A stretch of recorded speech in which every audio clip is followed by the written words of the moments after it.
Trump کے بیانات اور مجتبیٰ خامنہئی کا جو آج ریٹن سٹیٹمنٹ سامنے آیا اس کا تجزیہ آپ کیسے کرتے ہیں؟ جی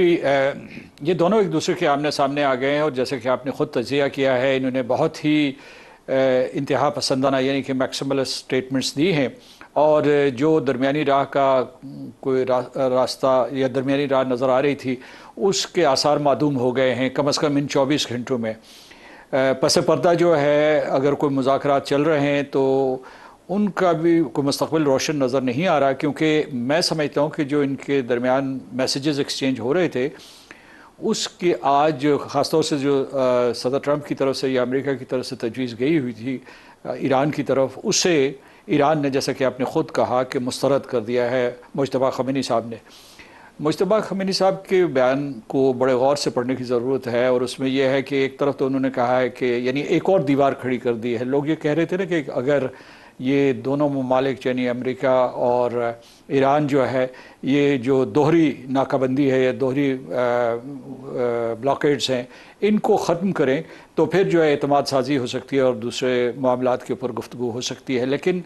آج مجتبیٰ خامنہئی صاحب نے ایک اور دیوار کھڑی کر دی ہے۔ انہوں نے کہا کہ جو علاقائی ممالک ہیں خلیج فارس کے، وہ آبنۂ ہرموز کی مینجمنٹ کریں گے، یعنی انتظام و انصرام وہ سنبھالیں گے، جس میں یقیناً ان کا اشارہ جو ہے عمان کی طرف ہے جو کہ دوسری آبنۂ ہرموز کی ساحلی ریاست ہے ایران کے علاوہ۔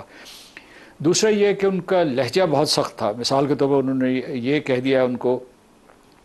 کہ یہاں سے امریکی فوجیں واپس چلی جانی چاہیے، یہ خلیج فارس جو ہے خلیج ریاستوں اور ایران کا علاقہ ہے اور بلا شرکت غیر ان کو اس کا انتظام سنبھالنا چاہیے۔ انہوں نے یہ بھی کہا ہے کہ انہیں تاوان چاہیے، وہ انتقام لیں گے، یعنی نہ صرف ان کے والد محترم بلکہ جو باقی لوگ مارے گئے ہیں اس جنگ میں، جو جنگ ان کے اوپر مسلط کی گئی ہے۔ پھر جو ہے ایک اعتبار سے انہوں نے یہ جو کہا ہے بہت ہی اہم بیانات ہیں کہ جو اور اس کا آپ نے صحیح نتیجہ اخذ کیا کہ جو انہوں نے کہا ہے کہ یہ جو ان کی نیوکلیئر، نینو اور بایو کیپیبلٹی ہے یہ اتنی ہی مقدس ہے جیسے کہ ان کی زمین، ان کی ہوا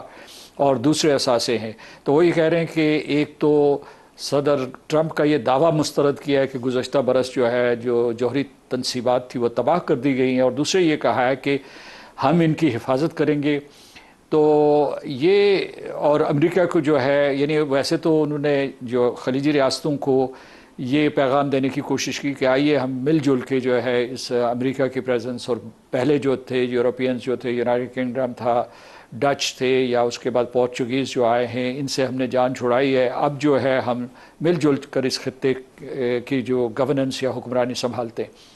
تو اس سے جو ہے ایسا لگ رہا ہے کہ جو مذاکرات کا عمل تیزی سے بڑھ رہا تھا آگے، اور ہم سوچ رہے تھے کہ کسی طریقے سے کوئی ان کے درمیان اتحاد، اتفاق پیدا ہو جائے گا، وہ اب کم نظر آ رہا ہے۔ لیکن یہ میں سمجھتا ہوں کہ دونوں سائڈز کے اوپر، فریقین کے اوپر بہت دباؤ ہے۔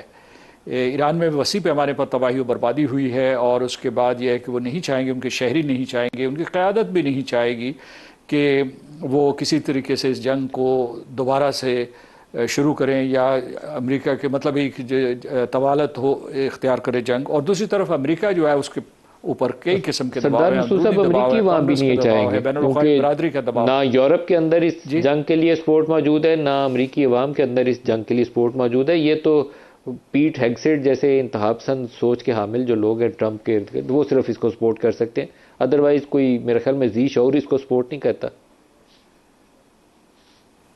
دیکھیے اس جنگ کے بہت سے ان انٹینڈڈ کانسیکوینسز ہیں امریکہ کے لیے۔ ایک تو ان کی کاسٹ بہت بڑی ہے، جو $25 بلین کا تخمینہ پیٹ ہیگسٹ نے دیا وہ درست نہیں ہے۔ میرا خیال ہے کہ اس سے زیادہ نقصان ہوا ہوگا۔ خود اسلحہ کا جو میونیشنز کا نقصان ہوا ہے یا پلیٹ فارمز کا نقصان ہوا ہے وہ تقریباً $2.8 بلین کے قریب ہے، اور اس کے علاوہ جو ہے یہ اندازہ لگایا جا رہا تھا کہ تقریباً $1 بلین روزانہ خرچ ہو رہا تھا، اور وہ اب $40 بلین بن جائے گا اگر آپ اس کا ایڈیشن کریں۔ دوسری طرف ان انٹینڈڈ کانسیکوینسز کی میں بات کر رہا تھا، تو وہ یہ ہے کہ یہ نشانہ تو ایران تھا، لیکن جو براہ راست ممالک متاثر ہوئے اس میں یا خطے متاثر ہوئے اس میں ہے چین، روس، اور اس کے بعد یورپین یونین۔ اور یورپین یونین جو امریکہ کا الائی تھا وہ اس سے دور ہو گیا، یعنی وہاں سے باقاعدہ علم بغاوت بلند کیا گیا، اور یہ جو ان کی اتنی اسٹرانگ الائنس سمجھی جاتی تھی نیٹو کے حوالے سے یا ویسٹرن ہیمسفیئر ویسٹرن الائنس جسے کہا جاتا تھا، وہ سارے کے سارے جو ہے انڈرمائن ہوئی ہے. تو امریکہ کو بھی بہت نقصانات ہیں، لہٰذا دونوں وہ یہ چاہیں گے کہ کسی طریقے سے اس جنگ کا خاتمہ کیا جائے. تو میں یہ کہہ رہا ہوں کہ پبلک سٹیٹمنٹس میں تندی و تیزی ہے، لیکن جو ہے ویسے جو ہے میرا خیال ہے سفارتی کمیونیکیشن کے سفیر میں ان میں فلیکسیبلٹی ہوگی. سر، پاناما کنال میں بھی آپ کو کوئی چین اور امریکہ کے درمیان میں تناؤ نظر آتا ہے؟ دیکھیے، امریکہ جو ہے یہاں ایشیا پیسیفک میں موجود ہے اور اس نے ایک طریقے سے چین کا گھیرا کیا ہوا ہے، یعنی تائیوان کے آس پاس یا جو بھی اس کے جو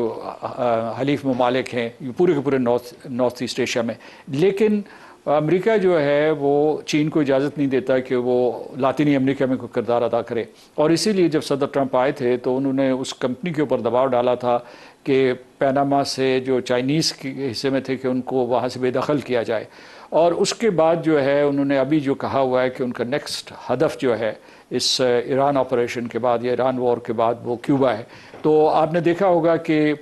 ابھی جو ہے لاسٹ 24 آورس میں بڑا سخت بیان دیا کہ اگر کیوبا کے اوپر آپ نے کوئی حملہ کیا یا کچھ تو چینی جو ہے وہ کیوبا کے ساتھ کھڑے ہوں گے. پیناما کا اپنی جگہ پہ ہے، ان کا تصادم بڑھ رہا ہے، کشیدگی بڑھ رہی ہے. تیسرا جو ہے صدر پوٹن کے ساتھ صدر ٹرمپ کی جو گفتگو ہوئی ہے اس میں صدر پوٹن نے یہ کہا ہے، کیونکہ یہ ان لوگوں کے ابھی جو عباس اراغچی صاحب گئے ہوئے تھے وہاں ماسکو اور پوٹن سے ملاقات ہوئی تو انہوں نے ایک مرتبہ پھر اس بات کا اعادہ کیا کہ وہ اسٹریٹجک پارٹنرز ہیں اور ایک دوسرے کے ساتھ کھڑے رہیں گے. تو انہوں نے صدر پوٹن نے صدر ٹرمپ کو یہ کہا کہ اگر آپ دوبارہ حملہ کریں گے، جس قسم کے بھی حملے کریں گے، تو ان حملوں کی ہم شدید مخالفت کریں گے. اچھا، اس سے کیا یہ ثابت ہوتا ہے کہ یہ لوگ جو ہے اس جنگ کو وسیع تر کرنے کے لیے تیار ہوں گے؟ کیا چین براہ راست اس جنگ میں کود پڑے گا؟ روس جو ہے باقاعدہ کینیٹیکلی یعنی عملاً جو ہے اس جنگ میں ایران کا ساتھ دے گا؟ مجھے ایسا نہیں لگتا. میرا خیال ہے کہ اس وقت جو ترجیحات ہیں وہ روس ہو، امریکہ ہو، چین ہو یا اس کے علاوہ جو یورپین یونین، وہ چاہتے ہیں کہ یوکرین میں بھی جنگ ختم ہو اور یہاں بھی جنگ ختم ہو، اور ساری کوششیں اس کے لیے ہو رہی ہیں. کیونکہ آپ نے پہلے ہی پورے کا پورا منظرنامہ بتا دیا کہ معاشی اعتبار سے کیا معاشی میدان میں کس طریقے سے دنیا جو ہے برے طریقے سے متاثر ہے اور وہ اس پوری صورتحال سے نکلنا چاہتی ہے. مسعود صاحب، ڈاکٹر صاحب کی باتوں میں تھوڑی سی امید ابھی ہے کہ یہ معاملات آگے چل رہے ہیں، کہیں نہ کہیں بات چیت بھی ہو رہی ہے، تجاویز بھی ایکسچینج ہو رہی ہیں. تو ڈو یو ایکسپیکٹ کہ کچھ پروگریس ہو جائے اگلے چند روز کے اندر؟ میرا خیال ہے کہ پاکستان نے ڈی کنفلکشن کروائی اور اس وقت جو ہے جسے آپ ڈپلومیٹک ٹرمز میں کہیں گے کہ، اور بلکہ ملٹری ٹرمز میں بھی کہیں گے کہ آپ ہولڈنگ پیٹرن میں ہیں. تو اب جو ہے وار جو ہے وہ ایک ڈیفرنٹ فیز میں داخل ہو چکی ہے. پہلے جو وار تھی وہ بامبنگ کی شکل میں تھی، بمبارڈمنٹ ہو رہی تھی ایران کے مختلف ٹارگٹس کے اوپر. اب جو ہے اکنامک وار فیئر ہے دونوں کی طرف سے،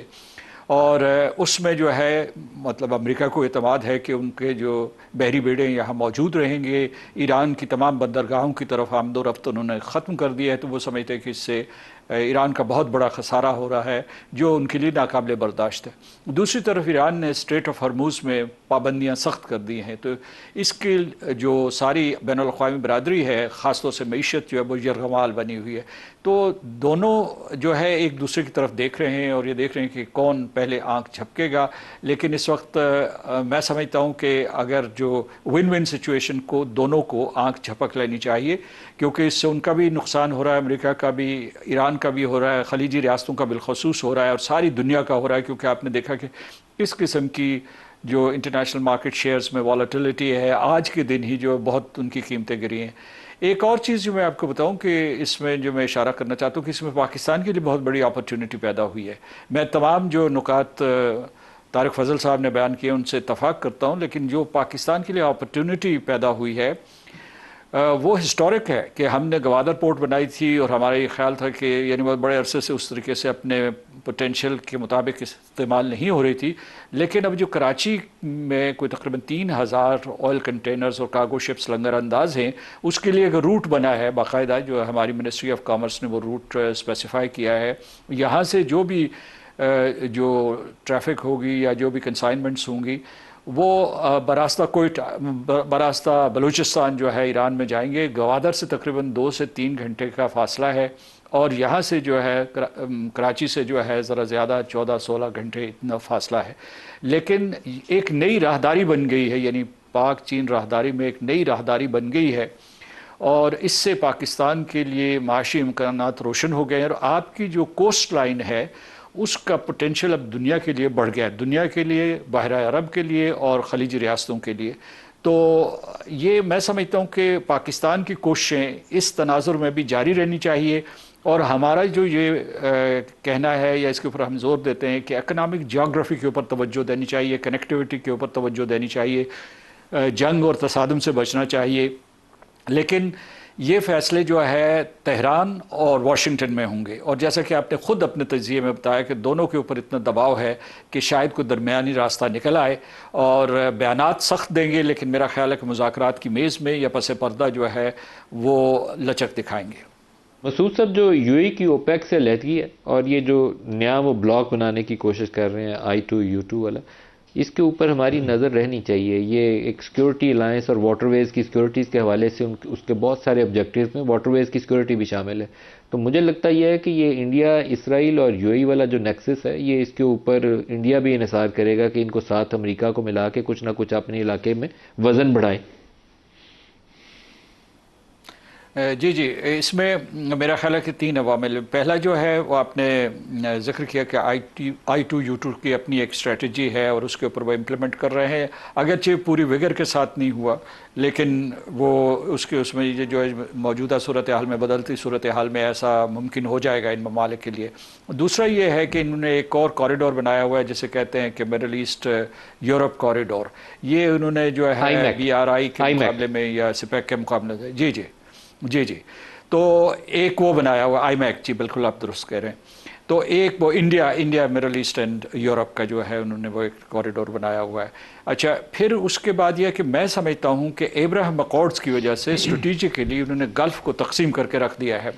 اس میں پہلے جو ہے آپ کو پتہ ہے کہ قطر اور سعودی عرب اور UAE کے درمیان اختلافات ہوتے ہیں, یعنی ایک طرف قطر تھا, دوسری طرف جو ہے سعودی عرب اور UAE تھے. اب انہوں نے یہ کیا ہے کامیابی کے ساتھ کہ